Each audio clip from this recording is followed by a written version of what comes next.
చేశారు. ఇక ఈ చైనా మాంజాను ఎలాంటి పరిస్థితుల్లోనైనా అడ్డుకోవాలని ప్రభుత్వాన్ని పోలీసులను రాజాసింగ్ కోరారు.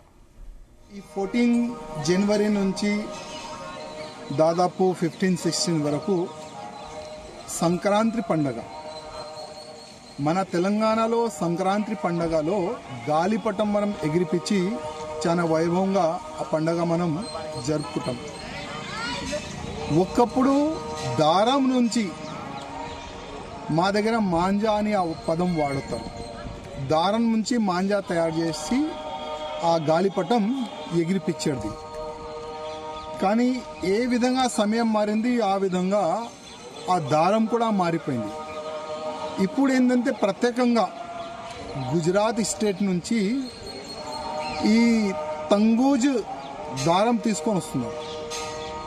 ఆ దారం ఎట్లా అంటే మనం ఎంతైనా బలంతో దానికి డైవర్ట్ చేయాలంటే కూడా అది కాదు, చేతు కట్ అయిపోతుంది, కానీ దారం కట్ కాదు. గతంలో ఒక ఆర్మీ జవాను కూడా ఆయన మెడలో ఆ దారం వచ్చిన తర్వాత మొత్తం మెడ కోసిపోయింది, చనిపోయిండు ఒక ఆర్మీ జవాన్. దాని తర్వాత చాలా మంది చిన్న చిన్న పిల్లలు కూడా ఆ దారం వల్ల చనిపోయినారు. ఇప్పుడు ఒక ట్రాఫిక్ కానిస్టేబుల్ కూడా గాయమైనది. నేను ప్రత్యేకంగా మా ముఖ్యమంత్రి గారికి, మా పోలీస్ డీజీపీ గారికి, మా కమిషనర్ గారికి రిక్వెస్ట్ చేస్తున్నా. ప్రాణం పోతుంది. అందుకోసం ఎవరైనా అట్లాంటి బ్యాండ్ అయిన దారం ఎవరైనా అమ్ముతే నామినల్ మీరు చిన్న చిన్న సెక్షన్లు పెట్టి కేసు బుక్ చేయకండి, పీడీ యాక్ట్ వేయండి.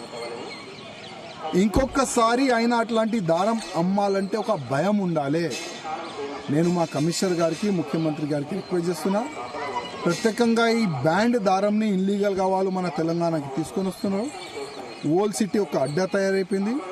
ఎవరైనా ఆ దారం అమ్మేవాళ్ళు దొరికితే స్టిక్గా వాళ్ళపైన యాక్షన్ తీసుకోండి అని మా పోలీస్ అధికారులకి అదేవిధంగా